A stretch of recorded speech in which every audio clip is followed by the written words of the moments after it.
Making large changes to the past will only result in the machine losing its connection to the present. Which means? The only way to get back home is to change as little as possible. We had dinner, and then our friends show up randomly, and you're laughing and putting me off. And then you start acting like it's not even our anniversary. Hi, I'm Chris Jordan with The Movie Sleuth, and I'm here with Grant Pichla, the Michigan-based writer-director of the new time travel love story Making Time, which recently debuted on Amazon Prime. Grant, welcome. Thank you for having me, Chris. Tell us a bit about the genesis of this film. How did you arrive at this particular kind of blend of sci-fi and love story? I don't. Making Time initially was like a Steven Spielberg-esque adventure, like let's go have fun. But as I started writing it and realizing where this character needed to go to complete his not just physical journey back and forth, but his emotional journey, it really started to paint itself as a romance. That's where you get that blend of like time travel adventure meets sort of heartwarming romance in the end.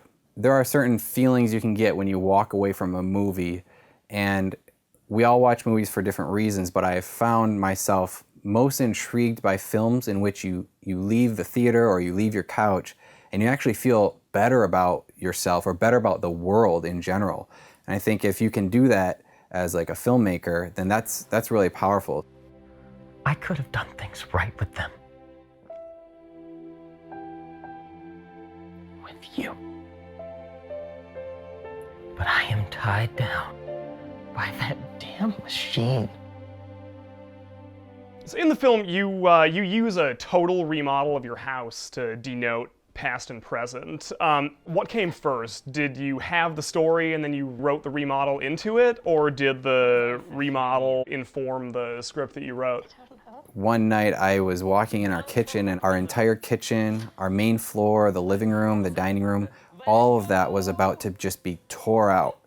And I say it's either the smartest thing I ever did or the dumbest thing, but that night I kind of just declared this could provide so much free, well not free, but free production value for a film if you were to shoot a time travel story, if you shot the past right now before this house really changed and then shot the rest later after it was done, because that's so much more tangible than just, look, they changed, some photo frames on the wall. Like, this was real, and it's all there. I knew that second act break, when he comes upstairs and enters the house for the first time, or enters the main floor and sees it, that is like our magic trick presenting a real thing to the audience that there's just no way we faked it with CGI, Someone's being real weird. It worked.